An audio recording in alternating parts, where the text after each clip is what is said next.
Bonjour à tous. Nous allons faire cette intervention à deux voix. Je vais vous présenter les enjeux et les méthodes déployées pour cet observatoire et Lucie Martin, qui a exploité les résultats l'an dernier, vous présentera les principaux résultats. Nous partons en Alsace.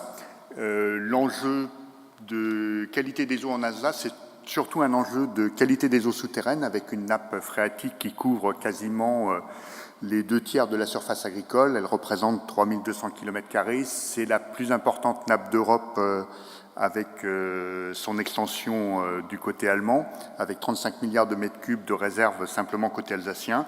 Et elle assure l'essentiel des besoins en eau, mais aussi de grosses industries agroalimentaires implantées en plaine d'Alsace. Enfin, cette nappe alimente aussi des milieux, zones humides remarquables qui sont les rides.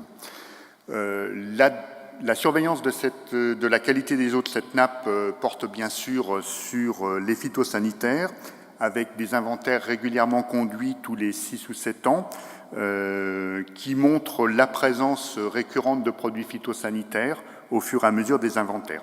Donc ici apparaissent les résultats de l'inventaire de 2009, qui montrent un certain nombre de substances considérées comme préoccupantes par leur présence et leur quantification éventuellement au-dessus des limites de potabilité, de 4D, de 4-MCPA, S-métolachlore, le bromacil anecdotique parce que pas utilisé en Alsace ou très peu, une substance active en hausse, la bentazone, et puis des substances actives en baisse par rapport aux inventaires précédents, l'atrazine et ses métabolites, notamment suite à l'interdiction en 2003. Donc, dans les missions de notre structure, qui est une association professionnelle agricole, il y a en particulier l'identification et l'évaluation des risques de contamination des eaux par les phytosanitaires, pour ce qui concerne les pollutions diffuses, avec deux types d'interventions. D'une part, une estimation des risques liés à les pressions de pollution par les pratiques agricoles. Donc, nous utilisons pour cela des enquêtes traitées avec un indicateur qui est l'indicateur IFI de la panoplie indigo. Et puis, nous avons entrepris de réaliser un certain nombre de mesures directes pour repérer des situations sensibles que les indicateurs ou l'état de l'art et des connaissances ne permettent pas forcément d'identifier. Donc, nous avons développé à partir de 2006 un observatoire des fuites de substances actives sous parcelles agricoles pendant une durée de 8 années, en mobilisant une partie des 30 sites équipés de bougies poreuses que nous avions installés à partir de 2002 pour suivre les situations, les fuites de nitrates. Donc, sur ces 30 parcelles, nous en avons sélectionné 12 et au final, 11 d'entre elles ont pu donner des résultats exploitables. Donc, ces parcelles sont réparties sur la plaine d'Alsace, représentent des milieux bien connus comme les sols sur limon, les sols développés sur les Leuses d'Alsace, avec plusieurs situations, 3 parcelles à Aubernais dans le cadre d'un essai travail du sol, 2 parcelles identiques situées à Ensheim, toujours en sol profond limoneux, une parcelle isolée à Célestat chez un autre agriculteur. Dans le cadre d'un essai système de culture et sur un sol moyennement profond, 2 parcelles conduites de façon très différenciée. Et puis, de la même façon, sur un milieu emblématique qui est les sols les plus superficiels qu'on trouve en Alsace, sableux limoneux et caillouteux des alluvions du Rhin, 2 parcelles conduites également de façon différenciée. Le dispositif de bougie poreuse qui a été implanté a été conçu au départ surtout pour l'analyse des nitrates. Il est composé de bougies poreuses en céramique de diamètre relativement élevé pour essayer de récupérer des flux assez importants. Ces bougies sont installées au milieu des parcelles à une profondeur d'environ 1 mètre. C'est un dispositif, une disposition qui a été suggérée par l'INRA Mirecourt au milieu des années 80, que nous avions adopté.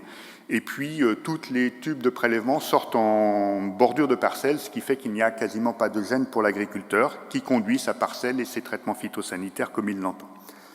Notre protocole prévoit une mise en dépression des bougies pendant 48 heures, toutes les 2 semaines, de façon à récupérer un échantillon d'eau à 1 mètre de profondeur.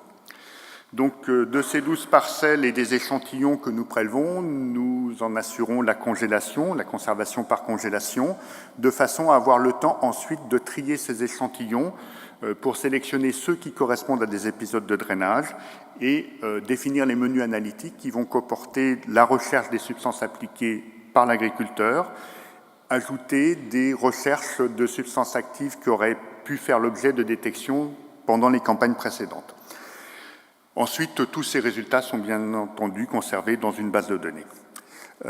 Nous avons ainsi collecté 521 échantillons, analysé 332, 89 substances actives différentes ont été recherchées une ou plusieurs fois, et au total, nous avons près de 6000 résultats. Les limitations de ce dispositif, puisqu'il n'était pas conçu spécifiquement pour la mesure des phytos, nous avons des mesures non continues, des chroniques parfois incomplètes, une sélection des substances actives qui dépend totalement des choix de l'agriculteur, donc on ne s'est pas ciblé sur un certain nombre de molécules. On ne peut pas prétendre faire de mesures de flux, bien évidemment. Les bougies poreuses en céramique sont bien connues pour avoir un certain nombre de faiblesses vis-à-vis, elles ne sont pas totalement transparentes à tous les phytosanitaires, mais il n'existe pas pour autant de catalogue bien précis des performances de ces bougies. Et enfin, entre 2006 et 2014, les performances analytiques des laboratoires ont considérablement évolué dans le bon sens en termes de sensibilité, mais ce qui fait que sur des échantillons analysés en 2006, on a peut-être des non-détections qui auraient pu être analysées et détectées positivement quelques années plus tard. Voilà, je passe la parole à Lucie. Bonjour à tous. Donc, pour l'exploitation des résultats, en premier lieu, nous avons construit des graphiques de fréquence de détection par substance active pour identifier les substances actives à étudier prioritairement en raison de leur mobilité avérée dans les sols. À commencer par les 11 substances actives qui ont été détectées à des concentrations qui peuvent être supérieures à la limite de potabilité. Donc, en vert, ça représente le nombre de recherches en détection. En orange, le nombre de détections quantifiées à des concentrations inférieures à la limite de potabilité. Et en rouge, le nombre de détections quantifiées à des concentrations supérieures à la limite de potabilité. Nous avons aussi voulu montrer les graphiques pour les substances actives qui ont été quantifiées à des teneurs élevées sans jamais dépasser la limite de potabilité. Il s'agit de la chloridazone et du thiaméthoxane. Et aussi les substances actives qu'on retrouve à des concentrations supérieures à la limite de potabilité dans la nappe phréatique d'Alsace, donc l'AMPA, le métabolite, MCPA et le 2-TK-D. Nous allons faire aussi un focus sur la mésotrione qui n'a pas été détectée avec notre dispositif de mesure, mais qui l'a été avec d'autres dispositifs de mesure. Et enfin, l'atrazine et son cortège de métabolites, où on remarque que les détections de la DEA représentent près de 50% des recherches. Au total, sur les 89 substances actives et métabolites recherchées, il y en a 34 qui ont été détectés, dont principalement des herbicides.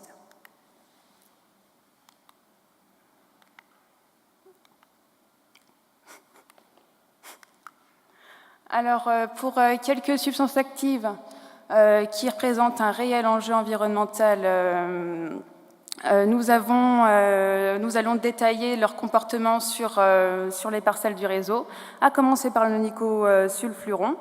Sa dose homologuée est de 60 grammes par hectare. Selon son GUS qui utilise uniquement les caractéristiques intrinsèques de la substance active pour indiquer un risque de contamination des eaux souterraines, le risque de contamination du nicosulfuron est élevé. Sur les parcelles de l'observatoire, on remarque un comportement différencié suivant le type de sol et la dose. Par exemple, sur les sols profonds, on quantifie la substance active au-dessus de la limite de potabilité dans les situations où une labyrinthe importante ou de forte pluviométrie suivent de près l'application. Par exemple, pour la parcelle de Célestat, on quantifie le nicosulfuron à des concentrations qui peuvent atteindre 1,2 microgrammes par litre pour des doses appliquées à 20% de la dose homologuée. Et sur les parcelles d'Aubernay, la modalité travail du sol correspond à la modalité non-labor correspond à la modalité de travail du sol qui favorise un risque de lixiviation important. En sol superficiel, l'observatoire montre l'effet de la dose sur le risque de lixiviation. Et même si la demi-vie du nicosulfuron est de 25 jours, on la détecte après 2 ans après application. Les observations sont cohérentes avec la bibliographie qu'on a pu retrouver. En ce qui concerne le S-métolachlore, pardon, j'ai du mal avec la manette. Le risque de transfert est avéré pour le sol profond de Sélestat, mais est faible pour les parcelles d'Aubernay et d'Entzheim. Et à travers l'étude du comportement du S-métolachlore, le risque de l'exhibition de la substance active est fortement dépendant des conditions climatiques. On la détecte aussi avec d'autres dispositifs de mesure. Sur le site de la Motte, on la détecte à des concentrations qui peuvent atteindre 7,1 microgrammes par litre. Pour le dicamba, sur la parcelle de Sélestat, l'observation rend compte de la forte mobilité de la substance active pour des applications qui ont été effectuées avant une lame d'eau drainante importante ou des pluviométries aussi importantes. Et la substance active est très vite quantifiée, moins d'1 mois après application. Néanmoins, sur les parcelles d'Aubernay et de Rouffach, les premières recherches ont lieu entre 3 mois et 6 mois après application, donc on ne peut pas confirmer la rapidité des transferts qu'on a observés sur la parcelle de Sélestat. Ce comportement est également observé sur d'autres sites, dont le CREAS Lyon-Saint-Exupéry. Pour le glyphosate, il a été très peu utilisé sur les parcelles de l'Observatoire et a été recherché sur 5 sites. Il a fait l'objet de 55 recherches, a été détecté 6 fois de façon assez tardive, jusqu'à 4 années, dont 2 fois au-dessus ou égal à la limite de potabilité.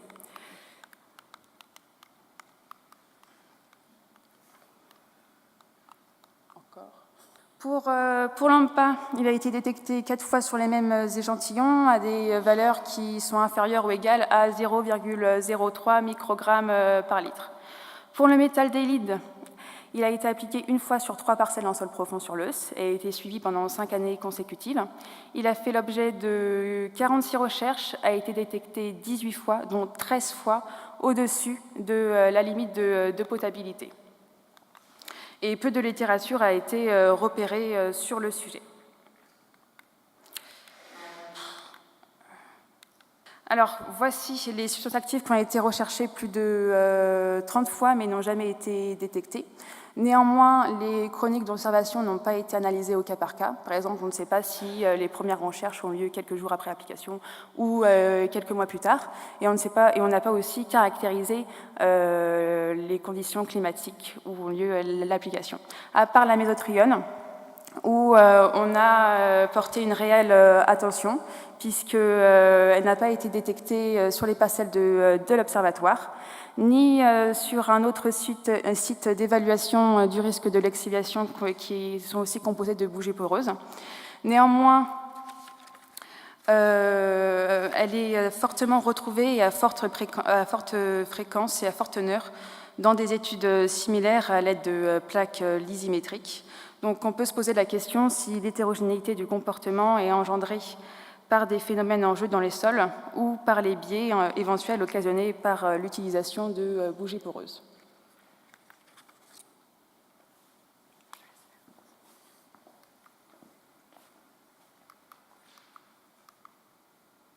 Voilà.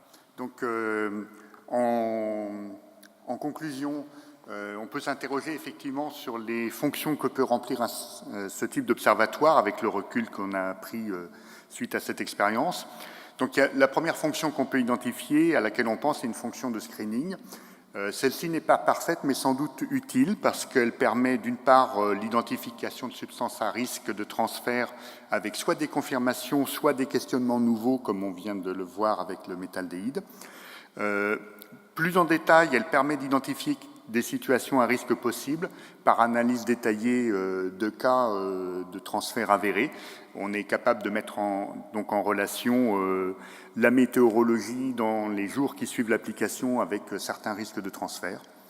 La deuxième fonction à laquelle on peut penser, c'est une fonction pédagogique. Celle-ci est certaine puisqu'elle va permettre d'illustrer auprès des agriculteurs que l'on souhaite sensibiliser la réalité d'un certain nombre de transferts dans des situations très proches de chez eux. La troisième fonction, c'est une valorisation scientifique puisque ce jeu de données est disponible pour permettre de tester, valider des indicateurs ou des modèles. Et donc actuellement, l'observatoire est arrêté et la question se pose de sa reconduction sous une forme ou sous une autre. Parmi ces atouts, c'est une mise en place et une conduite finalement relativement simple, puisque nous ne sommes pas structure de recherche, mais c'est quelque chose qui est tout à fait maîtrisable dans une structure comme la nôtre. Simplement, il faut sans doute se préoccuper de pouvoir réaliser, y compris budgétairement, des chroniques continues de mesures sur tous les échantillons qui sont collectés, qu'ils correspondent à des situations de drainage ou pas. Et puis se pose la question également du catalogue des substances actives à surveiller. Donc nous sommes partis sur un dispositif où les agriculteurs utilisent un certain nombre de substances actives à leur choix. Ça nous donne un vaste catalogue de substances actives, mais pour beaucoup d'entre elles, des résultats faibles, parce qu'avec très peu de possibilités de recherche. En parcelle contrôlée, bien sûr, on va choisir les substances actives, on aura des chroniques et des résultats bien plus consistants, mais sur un bien plus nombre bien plus faible de molécules. Et puis, bien sûr, évidemment, se poser la question des interactions entre les substances actives et le matériel pour mieux comprendre un certain nombre de résultats. Et puis, sans doute aussi, se poser la question des métabolites, puisque c'est une question qui dépasse largement la question de notre observatoire, beaucoup plus générale, mais qui est quand même très préoccupante. Nous vous remercions de votre attention.